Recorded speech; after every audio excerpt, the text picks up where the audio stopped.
Hey guys, welcome back to some more AFK Arena. In today's video, we're going to be going through a White Sushi post, absolute legend on Reddit, about the arena. He does a recap every week, but I wanted to go through this one as well. This was the most interesting one to me, and that is the Team 2 on this guy's account.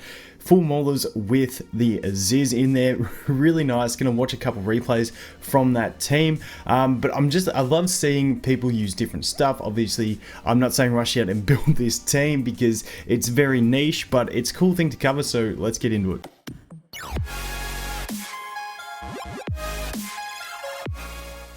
Okay, so we'll go through this post by White Sushi. I'll leave this linked in the description, but definitely get around this guy on Reddit. He's already got a great following over there. He got, I think he got rank 1 in the Belinda Frame event, so grats to him.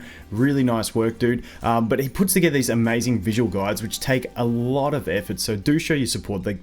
The amount of stuff you have to go through, because I always browse at the Legends Championship to see, I was looking at this one more closely because I wanted to see how Ezio was doing, but he goes through everything, finds out how many times they appear, and it's a ridiculous amount of work, so props to you, White Sushi. Anyway, this one is going to be, the top here is going to be the most appearances in the most recent one, and that is going to be Iron. Is definitely top. Like, you just look at the top 5 here and it's just obvious. Iron's just so strong in so many different comps.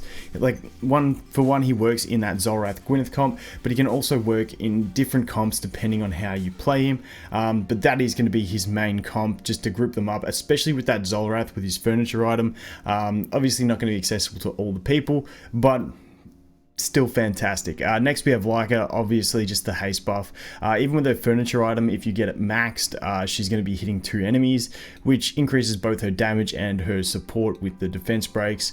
Just all around amazing. Taylene, enough said. Twins, enough said. And Aziz, enough said. Just the lockout of Aziz and just those 3 are just good. Pretty much that's it. So the strongest appearances. Now this is a nice one. I like that he does this. These are ones that basically the percentage of appearances to wins is what they calculate this on. This one was really interesting, and I love seeing the Nakaburu in there, but rip because you can't get her anymore. So if you missed her, you missed her. But it's really nice to see her in there because I really like the bird, so that's pretty cool. So the Zolrath is just an absolute beast. He's got the note there, 1 every region. Just that Zolrath with the Iron comp especially, and the Gwyneth, it's just so strong. Being able to slow your enemy's entry into battle, especially when you couple that with a Leica, you just get so much advantage over your enemy's team that it's just too hard to come back from. Also, Zolrath, if worst case comes to fruition where the rest of your team dies, he's going to turn back time and he's just going to delete everyone anyway, so absolute savage. Orthros, always strong with the stall. He's just great at that stall comp and hard to burst through. And then Athalia, really strong in appearances. I don't know whether that's because she's normally used for counter picks and stuff like that. She is just in general really strong, but I wouldn't have thought she'd be in like the top 5 of the strongest appearances, so that is really nice.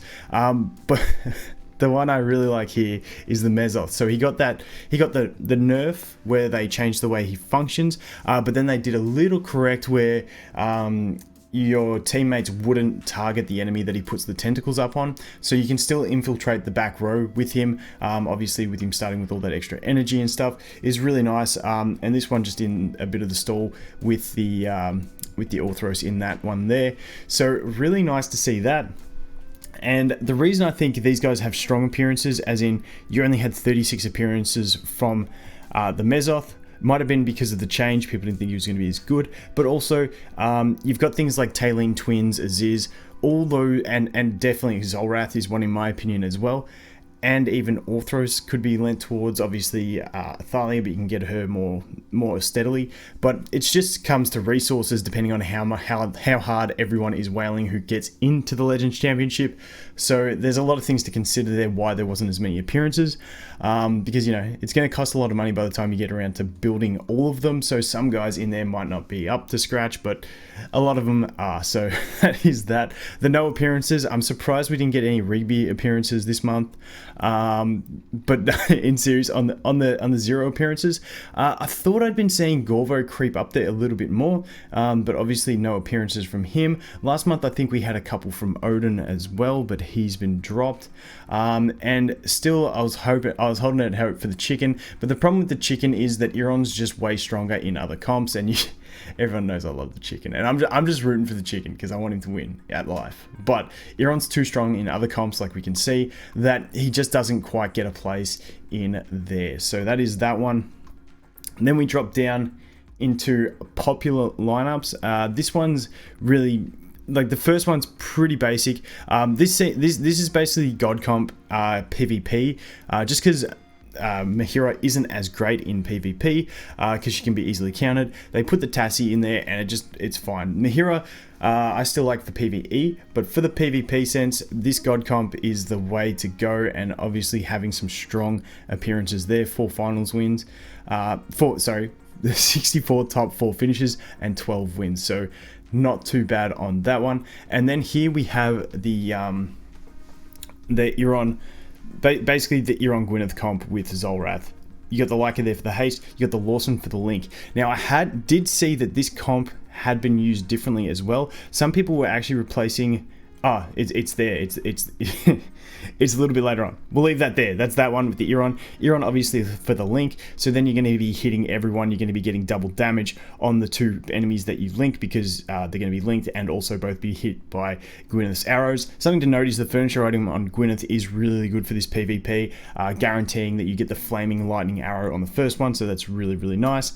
This next one, it's a bit of stall and just control type damage type team. You've got really strong damage in it, but also you've got really strong CC with that back row of the Pharrell and Athalia and Nara. Really, really strong.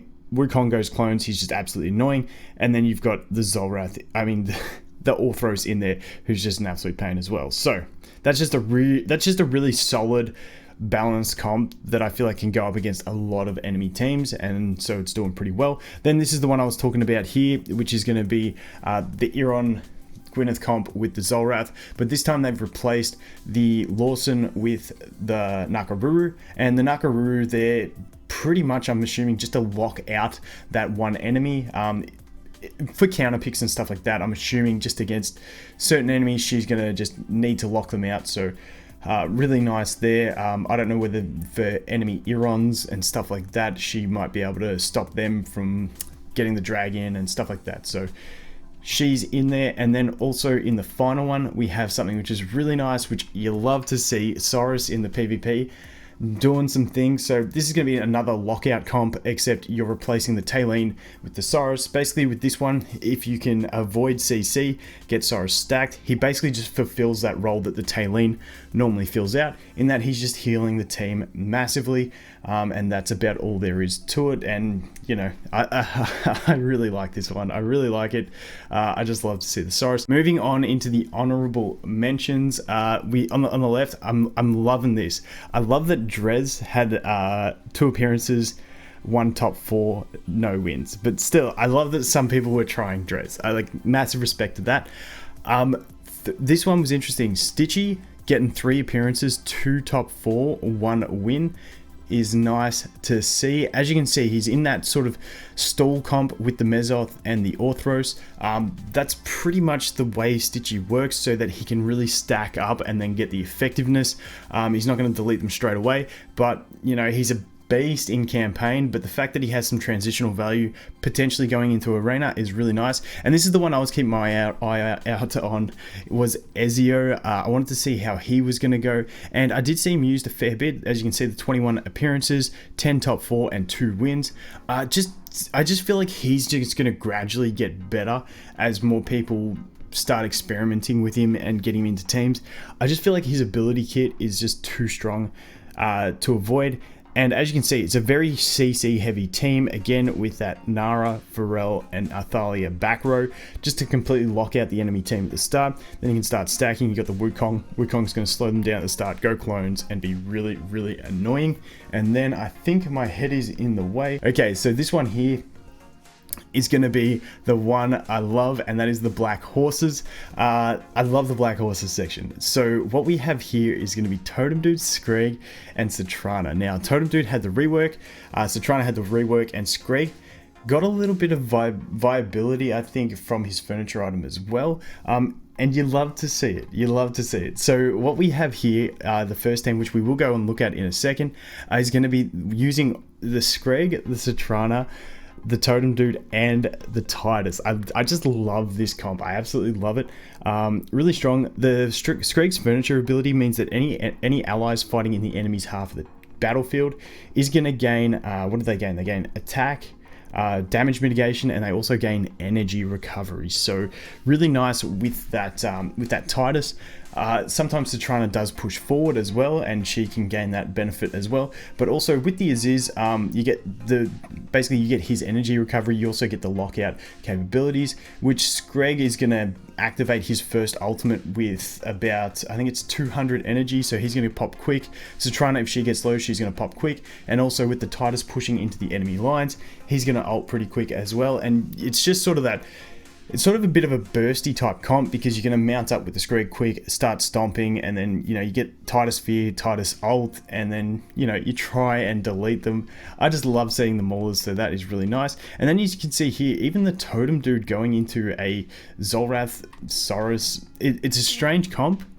But the Totem Dude in there, I don't know exactly how it's working. Totem Dude is very RNG as well. Totem drops are very luck based, and you're taking a gamble taking him in, but he did definitely get improvement with the buff, so you love to see it. Now we're going to jump across over to the game and take a look at some of these replays with these Black Horses, because that was my favorite part. Okay, here we go. Here's the battle report, and for those that recognize the Love MMXV, that's the dude that always trashes me when I play on Kiasma's account. So you know, he's pretty strong. However, when we look at raw power, this guy's definitely got it. Like, this guy's at 310 million account power, and over here we're at 119. So obviously a bit of a power deficit over the overall account, but still interesting to look at. I want to see this battle, so let's jump over here. This one, I love the fact that, you know, he's gotten the wood over him on the first battle using the Ezio team. So we'll just have a quick look at this. As you can see, the Flora working hard in there. It's a bit of a stall team to get Ezio to start working, but I just wanted to have a look at this one quickly. We'll do it on 2x speed, so it's a little bit easier. But yeah, I was pretty impressed by this, just getting the win on the first one. But then obviously the Mauler team just became too strong after that, and it was game over. There you go, Ezio starting to execute. But yeah, I was just pumped to see this. Let's speed it up a bit, because I really want to get to this Mauler team. And the Flora is doing some work. I see Flora being one of those heroes that just keeps getting more relevant with more heroes. Obviously with the Theowen coming into the game, it's another one that synergizes with the Flora. So I'm really keen to see what she will be capable of in the future, especially considering that she's a Celestial that we can get cheaply from the Challenger's store. So that is that one. What we're going to go in here is now look at this Mauler team and see how it destroys. So obviously this first battle doesn't really count as much because you're only against the 3 enemies. So this isn't something to write home about. It's just basically a quick delete, and we're not too stressed about it. But on this team, the thing to note is that obviously the Screg is moving forward as well, because he jumps on so quick, so he's getting all the buffs from himself. And because he does gain that energy every 3 seconds from his furniture item, he can basically stay mounted the whole time he's in the enemy side of the battlefield. Let's go look at this one, have a look at this. Let's do 2 times. So the Titus does get the haste buff from the Totem Dude, at least he did it in the last battle. And so as you can see, the Titus is in the enemy side of the battlefield, so is the Screg. The Screg only mounted at 200 energy, and as you can see, he's still sitting there at really decent energy rates for the whole fight pretty much. So there goes the Rowan, but we are immune to CC with the Screg as well, so he just infiltrates really well, and I really do like the strat on the Screg. And obviously when he's near enemies, he takes less damage. And just naturally, the whole team's going to slowly push forward, and then it's going to snowball in the effectiveness of the team. So let's go down to, that was that one. Let's go down to the last one. Now this looks like a clutch win, and I love it that my boy Titus was able to put in some work. So Leave it on 2x speed so we can actually see. Titus does get charmed at the start and run back and just absolutely destroy Totem Dude, which sucks. But as you can see up the top there, Screg just putting in the work early on. And now the whole team has advanced forward into the enemy side of the battlefield, gaining the Screg's effect. However, the Screg does drop. If the Screg didn't drop, it would have just been an absolute steamrolling, because when you keep getting that damage mitigation, the damage increase, and also that energy, it's pretty solid. But Titus working hard. There's nothing more frustrating than being stuck against the Tassie and worried about timeouts. But there you go, Titus, really nice. Like I said, I was pumped to see that. Really enjoy those teams, but definitely make sure you guys get around White Sushi. I'll leave a link to that in the description again, and just go check it out. He puts out a ton of work. He's got one about endgame teams as well. We might cover a bit of that and go through some of those comps on Kiasma's account as well, because we have a lot of them built. But that is going to be it for this one, guys. Thanks for watching. Hope you have an awesome day, and I look forward to seeing the next one. Cheers.